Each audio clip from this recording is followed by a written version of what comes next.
You know, a book doesn't automatically make you an authority, but the right book, written for the right reason, can change how people see you and your business entirely.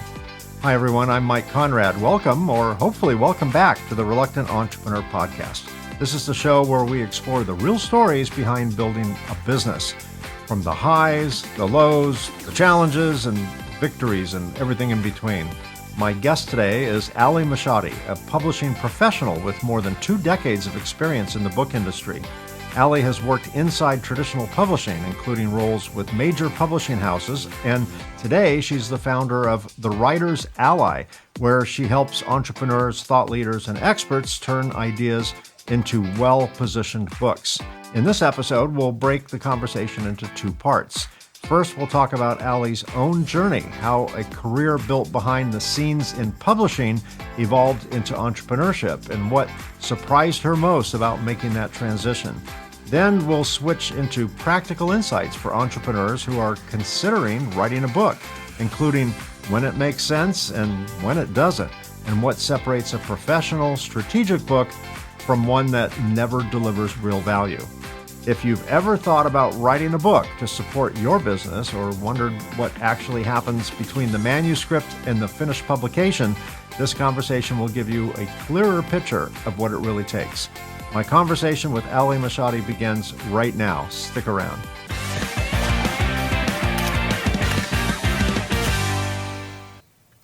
Hi, Ally. Welcome to the show. I'm so glad you're here. Yes, thanks so much for having me, Mike. It's a pleasure. It is for me as well. You spent more than 2 decades inside the traditional publishing world. See if I can get this out this morning, including work with major publishing houses. What did that environment teach you about how books are actually acquired, developed, and marketed? What's the peel back the layers of the onion and reveal what goes on behind the curtain? Well, I mean, I learned so much, obviously, as you can imagine, being able to be exposed to all of the different departments and all of the incredible people that come together. It's really a very large team behind that curtain, helping an author to bring a book successfully to the marketplace. But I'd say one of the most important things that I learned during my time at Simon & Schuster, where I was an editor, was that when you're talking about exposure, especially at the level of big publishing, but even in self-publishing, this is true. Sometimes it takes a lot more than just a good book for a book to succeed. Now, big publishers obviously are looking for much larger distribution than you might need as an independent author. But even though the proportion is different, the fact still remains: writing a good book, putting a good book out there, and having this field of dreams mentality that if it is just a good enough book, build it and it will come. Yeah. That's right. It's absolutely not true. And there are, in fact, a lot of other things that contribute very importantly to a book's success beyond whether or not the book is even well written. Yeah, that's a really good point. I published a book last year, and I don't think Simon & Schuster or any book publisher would be interested in me. And the reason was my motivation for the book was not really to sell books. I mean, I have a business, and my motivation was to establish more authority and basically give them out as business cards and gifts and thank yous and things like that, because no one throws a book away. They'll throw a business card away. You'll give someone a business card, and 5 minutes later you're watching them, pick food out of their teeth with the edge of your business card. Yeah, gross. But they won't do that with a book. But I don't think, in my case, going to a major book publisher and say, hey, I'd like you to publish it, but I'm not interested in selling it. Yeah, not a good winning game for them. At what point did you realize that working inside the publishing and inside publishing and building your own business were 2 very different paths? Well, I kind of learned it as I went along, like I'm sure a lot of entrepreneurs do. I really enjoyed my time at Simon & Schuster. I worked with incredible people. I had mentors that I'm in touch with to this day.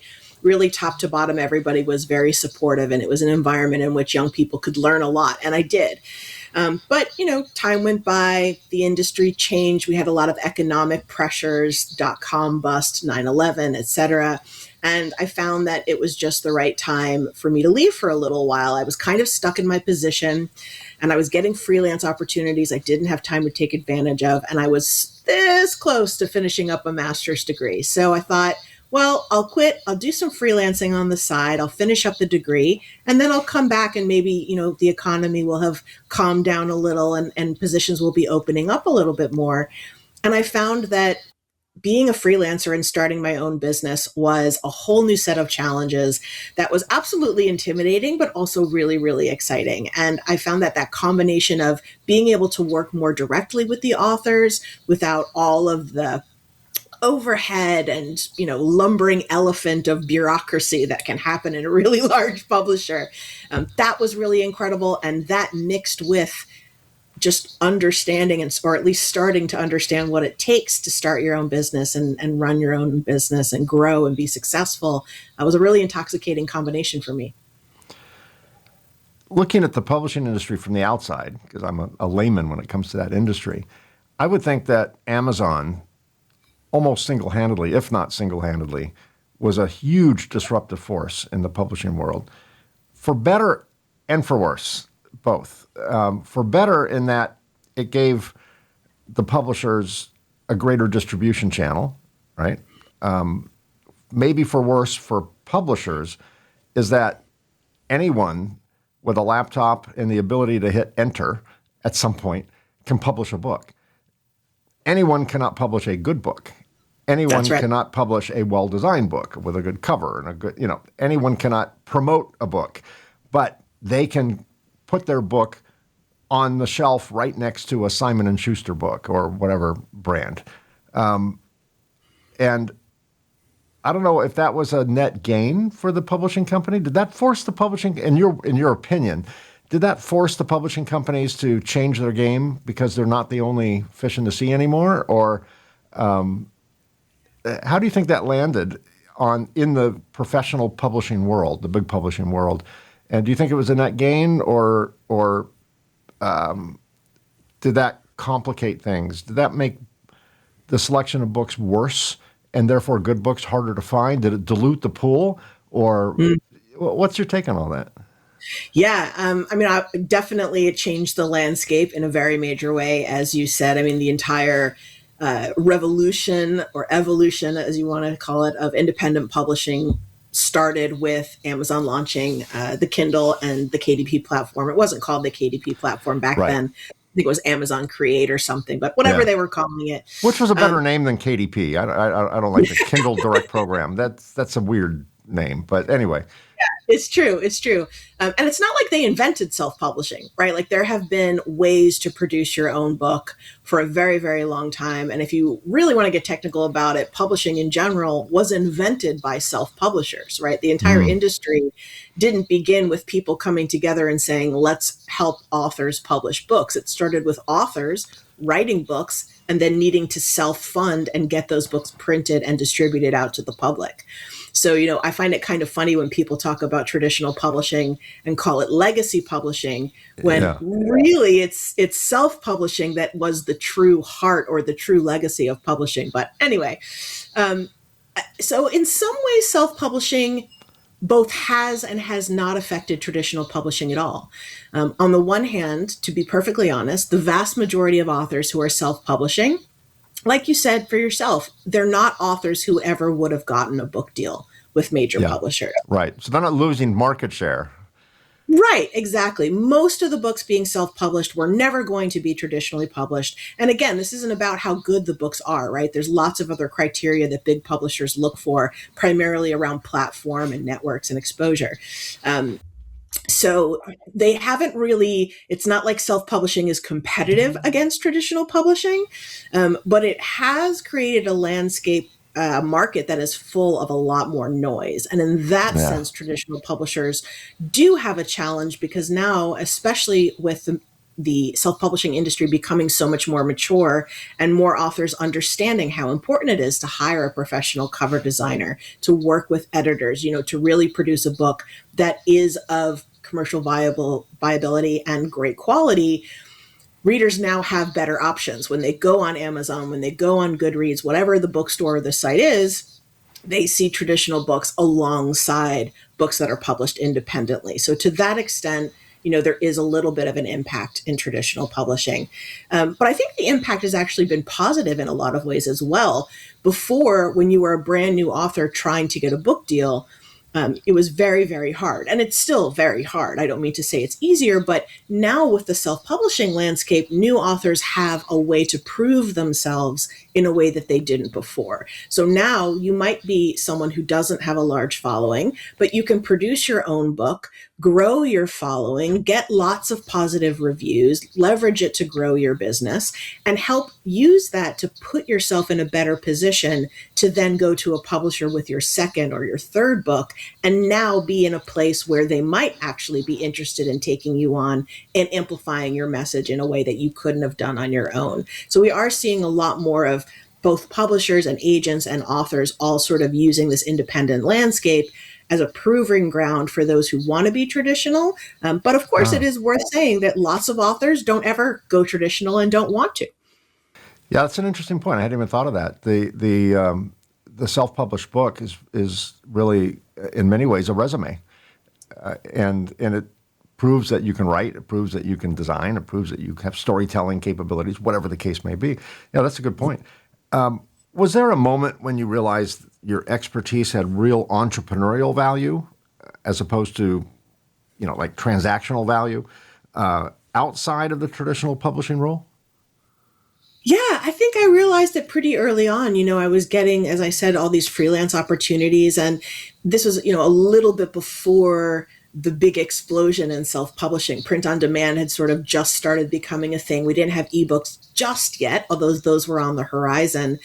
And it was very clear to me that a lot of people who were submitting while I was still at Simon & Schuster, there were people who had really good ideas, people who had really important missions and messages to share that weren't getting book deals because they didn't have a large following, they didn't have a big enough business, so on and so forth.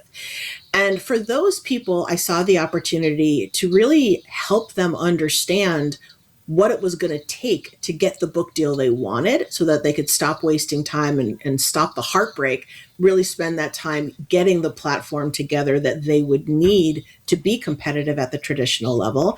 And then, of course, once the technology evolved so that self-publishing really became a viable path, then it was even more clear. And, certainly not just to me, but we saw a real explosion of companies, unfortunately, that were very scammy in nature, that really took advantage of authors.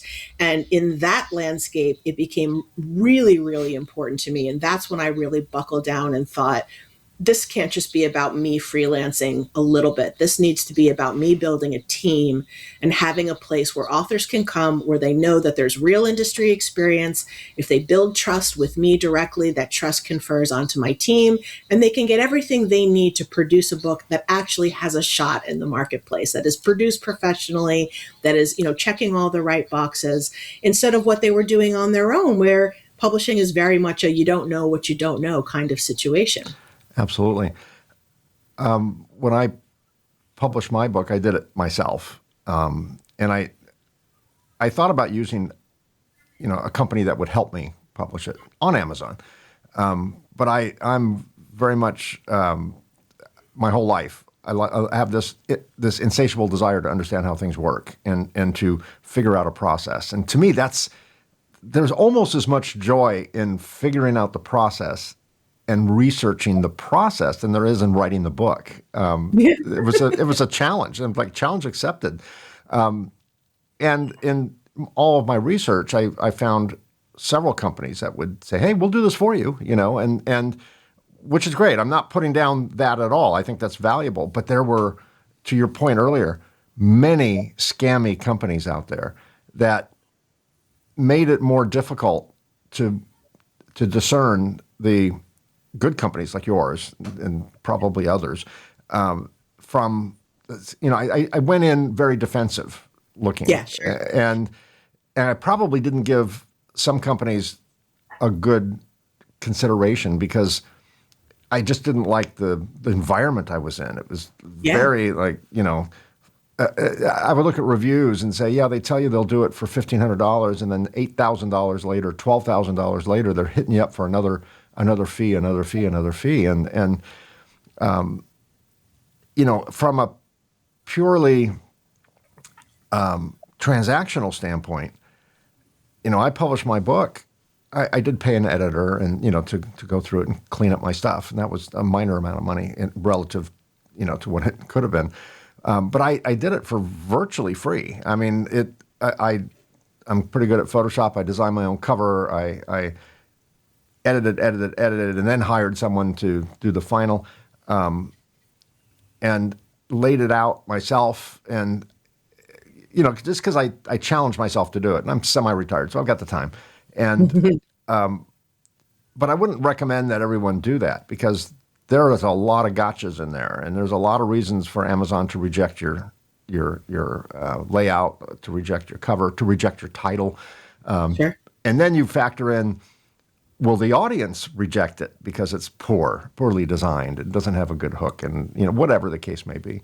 But it goes, the barrier to entry to publish a book is near zero, technically speaking. Not Very that people true. should do that, to sell your next 3 generations of kids. It could be on both ends of that spectrum. So I think it's really difficult for someone who's not an established author, who wants to write a book, knowing it could be anywhere from free to tens and tens of thousands of dollars, to know, well, what do I do? It's a kind of a deer in the headlights moment. And Amazon is very good at laying out all the rules, but they're not very good at providing courses. I don't think there's probably groups of Amazon users that do that, right? But Amazon itself basically says, here are the rules, submit, and we'll let you know. Right. it's a roll the cards, roll the Not their dice. job. Yeah, they're a not their marketplace. They're a job. storefront. And I did also come to the conclusion that Amazon really is protecting their readers, not their authors. Yes. They have all these very strict rules for. They have all these very strict. Well, I'll give you an example. I have a friend. I interviewed someone yesterday who published a book, and the title of her book was the name of her business. Okay, but the name of her business was in the process of being trademarked, so there was a trademark filing on it. Amazon rejected the title because you can't use trademarks in titles. Correct. And she fought them and fought them and fought them. It took several months, and she finally got it approved because she eventually, once the trademark was granted, then she could prove that's her trademark. And then they said, okay, fine. But in the process, all they knew is it's been applied for. The USPTO doesn't say who applied for it, I guess. And Amazon just flagged it. Probably some AI bot or something just said, nope, we see this is in a transactional process, and we're going to say no. But I think they do that really to protect the integrity of Amazon and make sure that their readers aren't getting books that are 100% AI and infringing on other people's trademarks, and basically taking my book or one of your books and copying it and claiming it's theirs. They have pretty impressive measures that they take to protect it. And that just creates another potential gotcha for someone who doesn't know how to do it. So I enjoyed doing it myself. My motivation for doing it myself was not to save money. My motivation was, I'd love to figure this out, right? And say, yeah, I've done that. Check. I've climbed that mountain. But I would highly recommend, unless you're weird like me and just like a challenge and like to figure that out. It's challenging enough to write a good manuscript. It's even more challenging in many cases to understand how to publish it, because my manuscript was based on information I knew, that I was intimately familiar with, my business journey. I have no intimate knowledge of how to publish a book. So I think someone that is going to publish a book would be well served by working with a company like yours and getting help and getting it right the first time, and maybe even have the book do better if that's their goal, to sell a bunch of books. But it was a fun experience, I have to say. What surprised you most about running your own business compared to working within established publishing organizations? Was it much different? I mean, you probably have less bureaucracy, right, as you talked about Sure. earlier. But Yeah, I mean, what surprised you with the difference, if anything?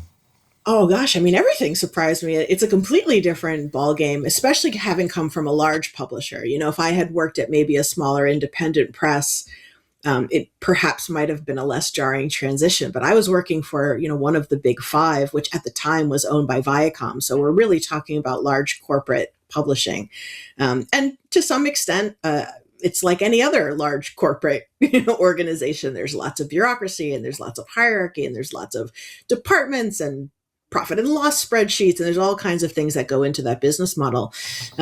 As an independent, especially in the very beginning when I was a solopreneur, there weren't a lot of resources. There wasn't a lot of support for that kind of business model. Today it's a lot better, but even today, at a certain level, a lot of America, at least, is very much organized around small businesses, not micro businesses, right? We don't even qualify as a small business. I think a small business is still like something like 50 employees or something like that. So really everything that I learned was brand new to me. And I'm a lot like you. It was a challenge that I was excited about. It was kind of a fun new thing to think, oh, now I have to learn how to be a business owner. I have to learn how to grow an audience. I have to learn all the different tools, to hook everything up, because I didn't have a huge budget, especially when I was just starting. I did want to learn how to do everything myself. That was really surprising. Understanding how to market yourself, how to attract clients, right? Simon and Schuster doesn't have to market itself to authors, right? Yeah. Like authors know. They're Mount Everest. They're Mount Everest in a sea of mountains, right? I mean, they stand Right. out. Yeah. Right, exactly. So all of that was very surprising and really very, very different. And of course, the biggest difference is the business model itself. Is Simon and Schuster, just like any publisher, is in the business of selling books. That is their product. That is what they put out into the market. That is how they make money. Just like Amazon, they're not selling services to authors. There are models that do that. And there was a time where that was common. One of the revolutionary things about Amazon was that they made it free. It's completely free to create a KDP account, upload some files, and publish a book. Now, as you said, that doesn't mean it's a good book, but Right. you can do it for free. And if you do everything else yourself, you can spend, no money and conceivably have a book uploaded and for sale. That is very, very different. And it means that the authors, while Amazon does create a lot of tools to help you, you're not their client. Their client is the readers, just like a publisher's client is the readers. So, everything is geared towards that. For me, my client wasn't the readers. My client was the authors. So it really does change how you do things. Yeah, that makes a lot of sense. I would rather work with someone who's got my best interests at heart, which actually, if they do their job, if you do your job, that's also the publisher's best interest. Because if the client's best interest is to have a successful book that sells a lot of copies, the publisher should be praising you and sending you, gifts and commissions, or whatever the case may be. I know that's not the way it works, but that makes a lot of sense. How did you make the transition from being the expert behind the scenes to being the face of your own brand? I mean, your company name in a very clever way is your name and the company name are spelled exactly the same, even though they have two different pronunciations and meanings. Very clever, by the way. Thank you very much. That's what you get when you have someone that's been in the creative space for all these years, come up with a title. The writer's Ally. Ally, same spelling. Because your name in essence is in the title, is in the name of your business.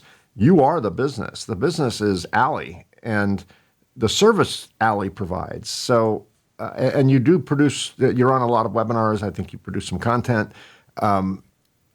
You are the business. So, what was it like being the person who pulls the levers and moves the dial to the person who's actually the face of the business? Yeah. Well, I do want to just say I'm a lot less wholly the business myself these days. I mean, in the beginning, that was certainly true. But Sure. these days, I have an incredible team. The business is definitely not just me. It is very much the team. I have, two wonderful project managers that help me run the team on the administrative side. And I have a small, intimate team of editors and designers and publishing professionals who all make it happen. Yeah, it takes a village, but you're still the face of the company, I right? am the face of the company, sure, Yeah. yeah. And I think, that's evolved for a number of reasons. There definitely was a moment early on where the thinking was more present yourself like a big company, look like a corporation, Yeah. and I did have a website at that time that was everything was we and us and plural and Even really though at the giving that time it was you, right? right. And Yeah. if ironically at the time it was just me as Yeah. opposed to now Yeah. where it's Yeah. other I people. did the same thing. Yeah. Because I didn't want to have the impression of a small Yeah. company. In And fact, there was when yeah. I built my business, our online presence was so good when people came to our factory to look at our equipment. They're like, I mean, they would check their phone or check their map and say, are we at the right address? Because this is not what we expected. And it wasn't bad. It was just a whole different scale, right? And I'm sure, well, you lucked out because people don't come to your office necessarily, right? Everything's online, but yeah, Yeah. we had them come to the facility, and the facility was, a fraction of what they expected. Yeah. So, that was a thing, right? There was a moment in time where that was the advice. And then, fast forward a few years and then we had like the era of the youpreneur, right? Things started to shift. Social media, I think, was a big role in that. The market just sort of changed. Again, I think a lot because of social media, where you got exposed to CEOs and the people behind products. People started to think differently about who they wanted to do business with. And that idea of the big, giant, corporation that used to signal credibility now started to feel impersonal and faceless and, not so creative or original. And that's when I also started to make the shift where I realized that I may not be the one doing all the work, but I am leading this team. I select everybody on the team very carefully. We're traditional experience in a boutique kind of container. We don't have Yeah. hundreds of employees and departments and overheads, but we do still do that level of quality of work. So um, it made sense for me to be the face. It made sense for me to be the rainmaker, so to speak, to go out Yeah. and be the one who was speaking and networking and meeting with people and creating content and all of those things. Because again, if people trust me, if I can really establish that connection and show them that I have the experience and I have the knowledge and they can rely on my discernment, then hopefully that transfers to the team. That's the idea, right? They come in because of me, but then they feel confident that this is my business, my team, my philosophies, my method. I'm being very careful, whatever respect I have for the language and care that I have for the industry, they can confidently assume my team shares that. So Yeah. it's just always made sense. And of course, the name was not always the name. I used to be Ambitious Enterprises, which was like a whole, we were trying to be the Well, that big gives thing. you a lot of contingency plans. If you Yeah. change what you do, you can keep the company name. But now you're kind of stuck with publishing because Well, I'm the okay with that. writers is in there. Yeah, exactly. Well, you've been around for a long time. Many entrepreneurs believe writing a book is the first step toward building authority, which is the reason I wrote my book, was to build authority and my brand. Based on your experience, when does writing a book actually make sense? And maybe even more importantly, when doesn't it make sense? Yeah, this is a great question. There's, sort of, I'll call it a myth, or, it's just like a thing that goes around that everyone should have a book. Especially if you have a business, right? If you have a business, you have to write a book. You just have to. The book is going to grow your business. It's going to explode your world. It's going to level up. That's what you need. And to some degree, that's true. Cocktail parties, book signings, interviews, red carpets, The right? whole, the whole thing. The whole thing. And to some extent, it's true. A book, the right book, absolutely can be, as you've experienced, an incredibly powerful tool to help you grow your business. You can leverage it by giving it away to keep contacts. You can grow your mailing list. You can attract clients. You can use the content from the book to fuel lots of your marketing engine, right? All kinds of opportunities can come from the right book. So the myth is rooted, as most myths are, in truth.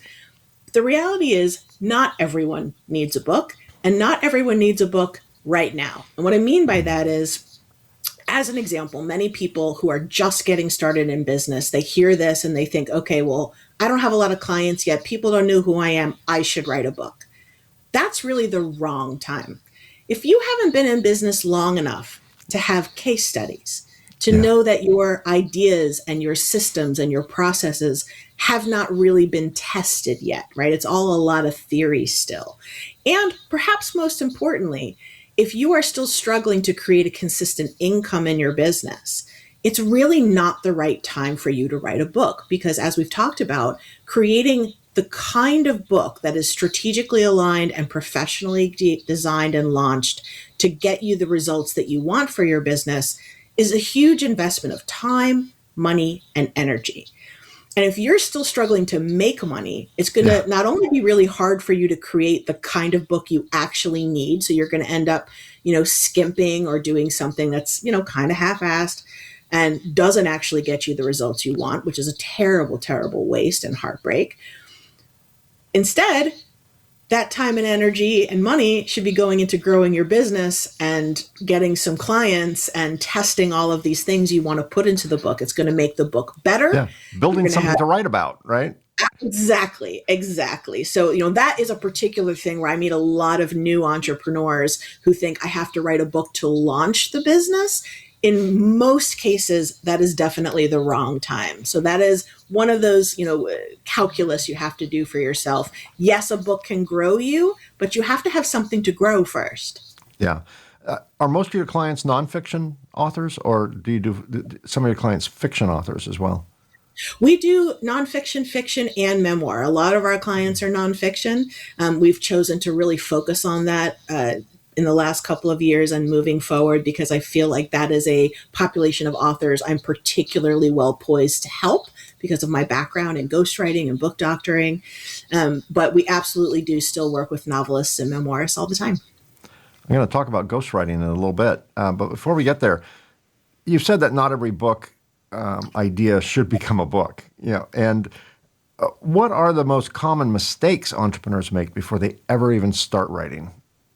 Maybe one of them is not contacting you. I don't know, but beyond that, what do you see as kind of a wash, rinse, repeat? Like, oh, this guy did it again, or here's another, amateur mistake.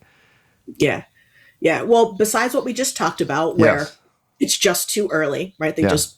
It's just too early for them to write the book. Another really common mistake is we've mentioned a few times the idea of the right book. People write the wrong book. And what that usually looks like is somebody recognizes that a book is going to be good for their business, but they're not being motivated by strategy. They're usually being motivated by other people telling them they should write a book or hearing, again, that myth, you have to have a book.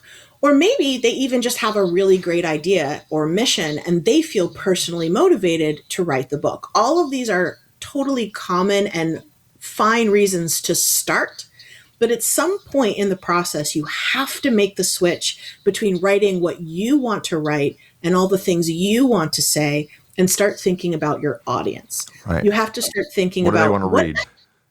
what do they want to read? And also, more importantly, what do you actually want this book to do for you in the world? And who are the people that you need to connect with in order for that goal to happen?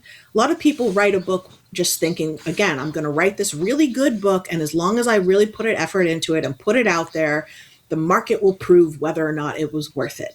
People will find it and it will become successful or not. Or conversely, if they put it out there and no one buys it, they take that very personally. They think that it says something about how, valuable they are as an entrepreneur or a thought leader. And neither of those things are true. You have to have a strategy in writing the book. You have to have a strategy in launching and marketing the book and in how you leverage it to get those results. Yeah, that makes sense. What role do editing and development guidance play in separating a professional book from an amateur one?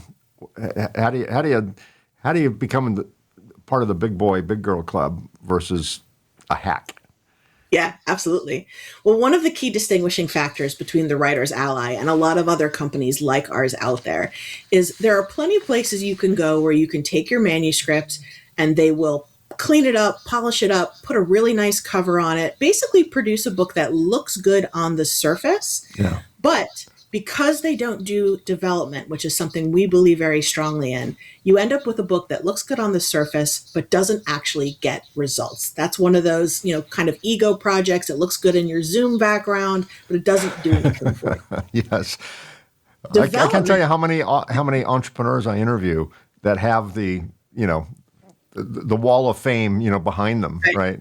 And I'll Right. talk about a book, and all of a sudden they'll turn around and they'll go, "Oh, this one," and they'll hold it up, and like, yeah, yeah, okay, yeah, Yeah. I mean, and product that's great, placement. right? Like you No, it's should do it's that. great Obviously, product you should placement, do but that. you're right though. I just wonder how many of them sold versus how many of them just appear on camera. you know? Exactly. Exactly. And that's the key piece that developmental editing really solves. So all these things we've been talking about around who exactly is the book for? What exactly do you want the book to do for you in the world? What's the strategy here? How does this connect to whatever it is you actually do sell, right? Because speaking of mistakes, a really important mindset shift that a lot of authors don't make until too late is understanding that the true value of your book, if you're writing nonfiction and you have a business, this is not as true for fiction and memoir, of course. For them, they want to sell books. But for you, Yes. if you're a business owner writing a book, your goal is not actually to sell books.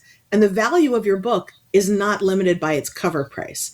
It's about using that book as a tool and leverage, right? It's the difference between trying to sell 100 books and making a few dollars per book and making a few $100 versus giving away 100 books and selling one $10,000 coaching package, right? Yes. Yes. And Amazon makes it really easy for that because I can buy author copies of my book, for Yeah, a couple of bucks. I mean, it's amazing, and Amazon's still making money on it. yeah, Because the exactly. author price isn't based on the like a discount off of the published price. It's based Yeah, on their cost to produce it plus their overhead. And I will buy 100 books at a time, and particularly this time of year, and hand them out to colleagues and friends and things like that. If I speak at universities on the subject of entrepreneurship and innovation and all that, and I always ask, how many people are expected to be in the audience, and I bring enough books for everybody, and I bring my Sharpie. No one's ever heard of me. I'm not famous, but I bring my Sharpie because everyone will come up. Can you sign it? Like in case yeah, I ever people get love it. famous, it's an You don't have to be investment, famous. It right? doesn't even matter. People love it. If they've spoken with you, they connect with you, they want to read the book to learn more, they're already on board with, how you see the world and how you think and do things. They want to read the book, they want a signed book. That's absolutely common. But I want to go back to your point just real quick Yeah, about the development because it's so important. yeah, When you skip developmental editing, right? You are missing out on having a professional who truly understands how to connect your ideas with strategy. That's really important. That's the difference between a good book and a book that gets results. And that happens in the development stage. That's where we look at the audience fit. That's where we look at the customer journey you're trying to take your reader on. That's where we look at, are you offering some kind of call to action or a free gift that's going to get them on your list or direct them? Is there a next step that leads them to work with you or buy from you in some way? All of that stuff gets dealt with in the developmental editing stage. It is absolutely crucial. If you actually want a book to do something for you and not just gather dust in your Zoom background, you do not want to skip that stage. yeah, yeah. That makes sense. You talked earlier about ghostwriting, and you work both as an editor and a ghostwriter. I have. How should an entrepreneur, in this case, decide which path is right for them? You either to use a ghostwriter or to just say, no, I want my own words on the page. Well, to be perfectly honest, most of the time that comes down to budget. People don't realize that truly experienced and skilled ghostwriters, to write a full length book, you're talking about at least $20,000 and up. Anybody who's charging you less does not have the experience or the skill set you really need. I'll tell Well, you they're that probably right now. going on Chat GPT, punching in a bunch of prompts and, getting out That's something like that. a whole other problem. We can talk about that in a second. But Yeah. As far as ghostwriting, so yeah, like that's the first thing is, do you have the budget? Now, if you have a big enough business, and this goes back to that question earlier about timing, if you're really established in your business, you have a healthy, growing business, you have a large platform, you probably have a mailing list of your own already, you probably have a professional network. You might have the money to invest. And if you've identified that a book is going to significantly grow your business, that's what it becomes, not an expense, an investment. So, first thing is, do you have the budget? This is one of those, you either have to really invest the time and energy in learning how to do it well yourself, or you have to invest the money for someone to do it at the same level for you. So, Yeah. do you have the budget for a ghostwriter? If you don't, then you really have to take the time to learn how to write the book better yourself. I would think as a ghostwriter, as you are, Ally, you have to have a lot of self-confidence, and you're not going if the book takes off, other than you and maybe a small circle of friends, no one knows that was you. None of the That's credit true. goes to you.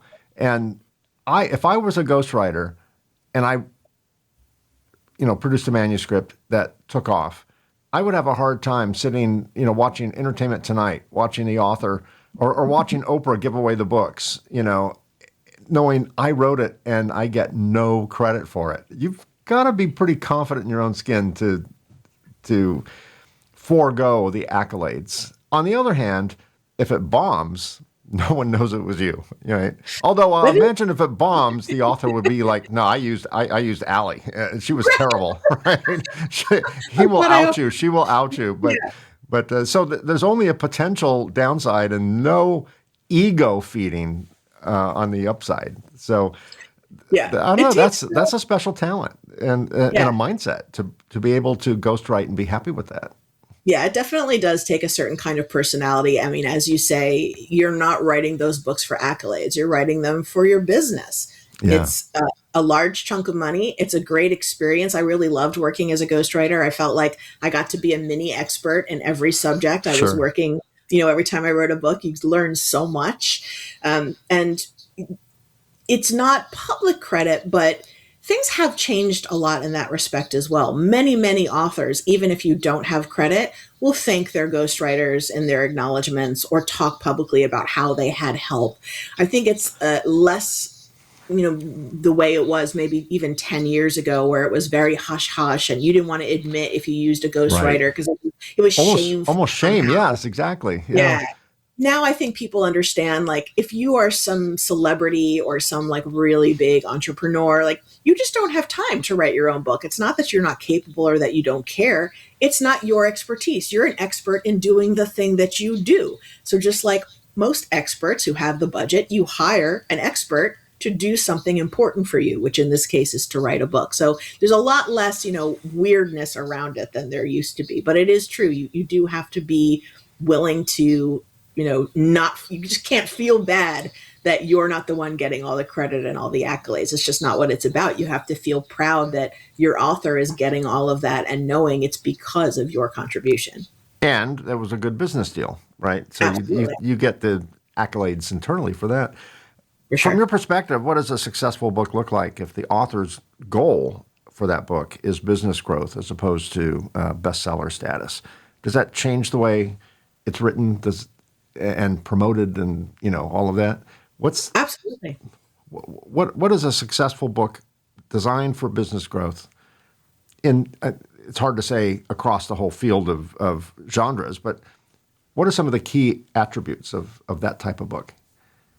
So, with a book with that kind of goal, you're definitely not looking at sales. I think that's the first thing. And I have met many very successful entrepreneurs who have sold very few or even no books, but they have given that book away. They have leveraged the content. They have used it in ways that have brought their business tens of thousands, hundreds of thousands of dollars. So when that's your goal, the successful book is the book that is very specifically tied into your business growth strategy. Let's say, for example, you're selling online courses. For you, a successful book is not necessarily going to be a book that hits a bunch of bestseller lists or that sells X number of copies. For you, the success is going to be in growing the number of people taking your online courses. So it changes the way the book is written because the book necessarily stands on its own only to a point, right? It shouldn't be an overcharged business card in the sense that, it's just like an infomercial. Nobody likes that. Even in that case, the book has to provide value, but it's not the kind of value that a book that's published for its own sake is going to have. It's going to be deliberately structured to give that person just enough information and really convince them that whatever it is you're selling in your courses is ultimately the solution that they're going to need. So the whole book needs to be constructed to prime that person to become the ideal client for your courses and for your later projects. So it's written that way, it's marketed that way, it's given away, it's leveraged that way.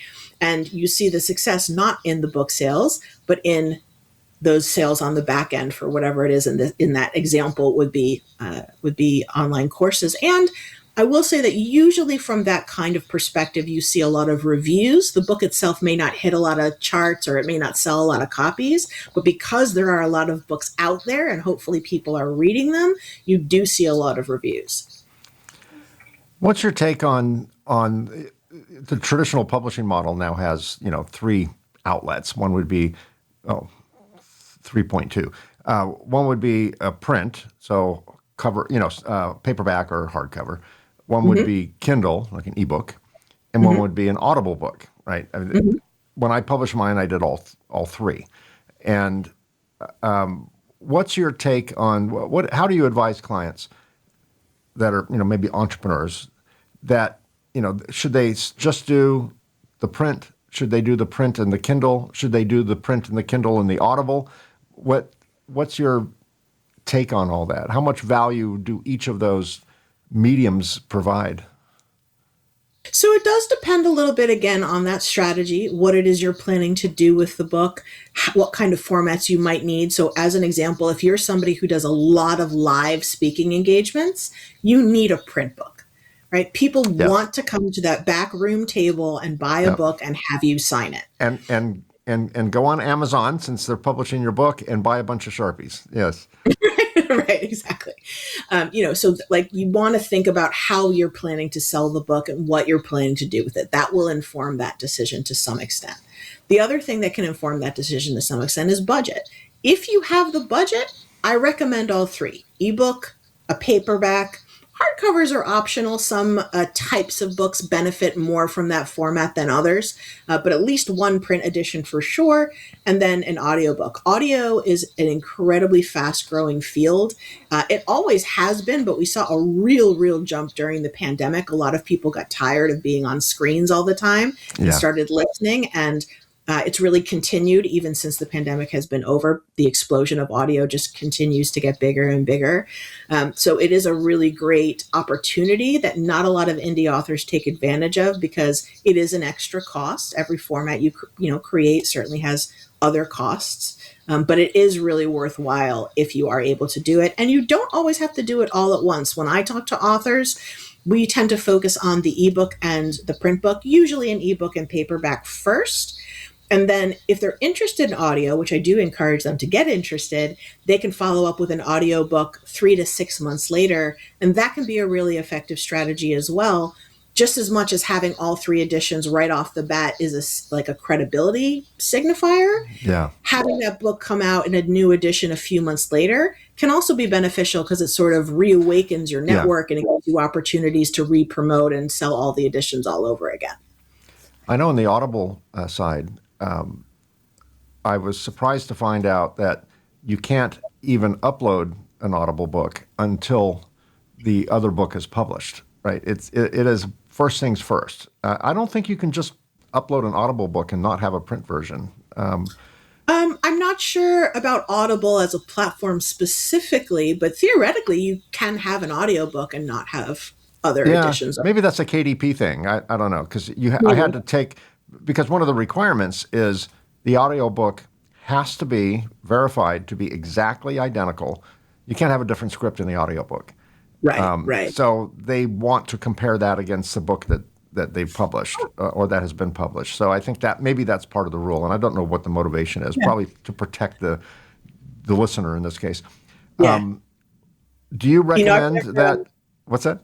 Oh, sorry. I was going to say I've never known an author to just publish an audiobook, so I actually have never thought about Yeah. that question Yeah. before. I didn't want to only do an audio. I wanted to do all three, but I wanted to have like they all drop at the same day. Right. And I couldn't even start the audio process, even though I had it recorded. I couldn't even start it until after the book was, on the shelf, so to speak. So if your clients are going to do an audiobook, do you recommend they record it themselves or they get a voiceover person to do it? So I have a couple of really trusted audiobook producers, and they tend to do it both ways, but with a caveat. So most professional audiobook producers will tell you that they prefer to use voice actors. And it's primarily because a lot of authors don't have a really good quiet space or really good recording Yeah. equipment. And there's a lot that goes into recording an audiobook. Again, it's one of those you kind of don't know until you try it. You don't just take your iPhone into a closet and read your book out loud, right? Right. Like that's not what creates a good audiobook. There's a script involved, there's breathing involved, there's learning how not to pop, right, when you Yeah. speak into the microphone. Plosives. Yeah. How to filter out the plosives. Plosive, Your thank you. Yes. compression has to be set. Certain gains have to be set. I mean, it's There's lots. very down the rabbit hole technical. Fortunately, I know that stuff, but I still had to learn what their requirements were from just a tech standpoint, right? Yeah, yeah. And it's very easy to get a negative review with an audiobook because listeners are incredibly picky, as they should be. If they start listening and your voice is warbled or it's not clear or you're not taking enough breaths or you're taking too many breaths Or or God whatever forbid you it is. have the ums in there, Oh gosh, yeah. So yeah, most professionals I know prefer to use voice actors. However, I do also have a really wonderful friend who specializes in audiobooks. They do have a program to help authors do it themselves because we know a lot of authors would prefer to do it themselves. It's their message, their voice. They want to be the one reading it. But what they offer is sort of almost coaching. So the author does it themselves, but they will actually make sure that the author has the right equipment. They will have them, put them on FaceTime and walk around the house and show them where they're going to record and make yeah, sure it's a good location. They teach them, how to avoid plosives, all of those little things. So I think an author can do it themselves, but they really shouldn't just go ahead and DIY without any kind of instruction or coaching or research because to do it well does require a whole new set of skills. yeah. When I researched advice, which was basically being taught by 14-year-old kids on YouTube, Yeah. you have to lower your humbleness, your humility at that point. When I was researching all the technical requirements, almost every person giving that advice said, don't worry if your audio files are rejected the first time. It usually takes 2 to 3 attempts before Amazon will accept it because, they run it through some technical, evaluation and they'll say, no, your gain's too high or your compression is a little too wide or something. They'll come up with a reason not to do it. But they don't penalize you. They say, no, this one didn't pass. Here are the things you have to fix. Try it Right. again.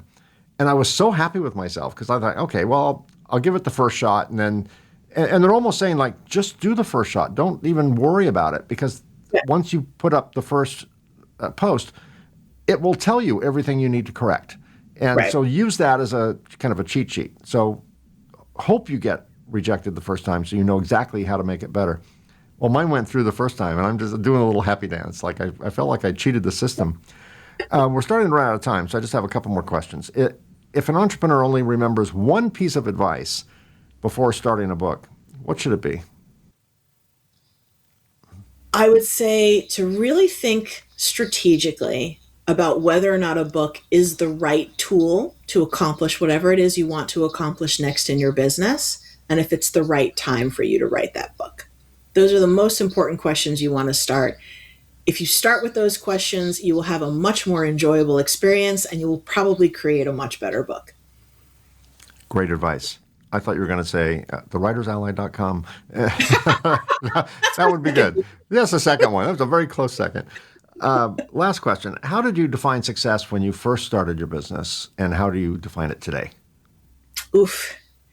I think when I first started my business, if I went back in time, I would probably give you some kind of income goal. I would probably Yeah. give you some kind of Money. number. Yeah. Food on the You know, table. right. Like really early in the business, I think like a lot of business owners, you sort of pick round numbers. So I probably for a long time would have said like, oh, breaking $100,000 in income. That's my first, Yeah. big barrier, being a six-figure business. Yeah. These days, what I consider to be successful is that we are making our clients super happy enough that they are sending their friends to us. So we get easy referrals, that my team is doing good work and they're happy about the work that we're bringing in, that they love the clients, that they love the projects, they have enough to keep them busy, and that I'm able to run this business and support my family without making myself insane. Well, you have to be a little insane to be an entrepreneur. You know that, Ally, right? So there's a Yeah, yeah, certain baseline of insanity there, right? that's Because fair. That's fair. people who are more sane than us don't do this. You got to be a little crazy. But yeah, without being even more crazy, without having it drive you uncontrollably insane. Good answer. This is episode number 49. The 48 entrepreneurs I've interviewed before you have all had different interpretations of success compared, which I'm happy about. If the first definition was money, I'm like, okay, yeah, me too. And then how about today? Money, I would worry. I would say, okay, we're Right. doomed as a society, right? But I don't think anyone has come back. Everyone has come back with a very philosophical, up the ladder, broader perspective definition of success. Mine would be freedom, and Mm, and that's a little bit of a cheat because freedom, you can obtain certain types of freedom financially, sure. but so it's financial freedom. It's something that money can't buy, which is time freedom, time to Hmm. do my passion projects, time to do a podcast on entrepreneurship, time to talk to Ally and the other ones and learn stuff and share their knowledge. To me, if my business wasn't successful, I would not have time to do this, and no one would hear your wisdom, and maybe someone wouldn't write a book. So to me, that's the definition of success, that I can do what I'm passionate about. People can get value out of that, hopefully, Yeah, and that is all a result of my business being successful. So to me, it's the business is a means to a greater end. sure. It's not the end itself. To me, it's all about the journey. I used to think it was about the destination. Once my business gets to this stage, I'm done, right? I Yeah. am happy Oh, yeah. I dance, know that drinks one. are on me, but I enjoy the journey and I Yeah. don't want a destination. To me, I'm living the destination because the journey is so amazing and fulfilling and all of that. Well, Ally, thank you so much. You have a very generous offer for my listeners and my viewers. You have a special gift for them. You don't have to tell me what that gift is unless you want to. But is it a surprise gift? No, no, it's not a surprise. I'm happy to tell you. Okay. What are we getting, Ally? All right. So I have set up a special URL, which I know that Mike is going to share in the recording and in the show notes. So I won't just give it to you verbally. But what that URL is going to do is take you to my evergreen recording called Don't Write the Wrong Book. It's a short, approximately 30-minute training. It's going to talk about some of the things you've heard us talk about today. What does it mean to write the right book for your business and your goals? How do you avoid writing the wrong book? And I'll walk you through a simple 5-step process for how to really evaluate the ideas you already have, or just generally how to think about what the right book might be for you right now. Awesome. I wish I had that when I wrote my first book, but it's never too late. So if any of you in my audience, my watching audience on YouTube or my listening audience that are in your car would like to take Ally up on her offer to get that content, valuable content. If you are watching this on YouTube, look down here, look for the Show More button, and the information to obtain that course will be there, as will Ally's company's URL, so you'll be able to find it. And if you're listening to this on your favorite podcast app, don't try and do it while you're in the car, but when you get to your destination, go to your podcast app, look at the show notes, and that information will be there as well. Ally, thank you so much for the work you do. Thank you for sharing the work you do and your sage advice with my viewers and listeners. I've learned a lot, and I wish I knew you beforehand because I probably would have used your service. I'm very impressed. But thank you for sharing your wisdom with me and for giving a sizable amount of your time to me and my audience. I really appreciate it. I really appreciate you having me, Mike. Thanks. And you know what? There's always your next book. That's true. That's true. Although, maybe I'll out you as the ghostwriter. Maybe I'll just do that, right? Ghostwritten by the Reluctant Entrepreneur 2 by Mike Conrad, but really Ally Machate. There we go. That's the way we'll have to do it. Well, thanks, Ally. Thank you. Well, that's a wrap. Thanks for joining me on this episode of the Reluctant Entrepreneur Podcast. A very special thank you to Ally Machate for being my guest on the show. We've been very busy, and I mean very busy, recording future episodes with fascinating guests, so be sure to subscribe to get notified when new episodes drop. And one personal favor for me, if you're watching this on YouTube, consider giving us a like and subscribe. Those 2 simple clicks really help us expand our reach. If you're an entrepreneur or know someone who would make a great guest, I'd love to hear from you. Visit reluctantentrepreneur.podcast.com to apply or recommend a guest. You can also reach me directly at mike@reluctantentrepreneur.podcast.com. And of course, a quick shameless plug. If you're interested in my book, The Reluctant Entrepreneur, Anatomy of a Business Startup from Uncertainty to Unstoppable, it's available in paperback and Kindle, both on Amazon and as an audiobook on Audible and Amazon. Thanks again for listening. Until next time, be unstoppable.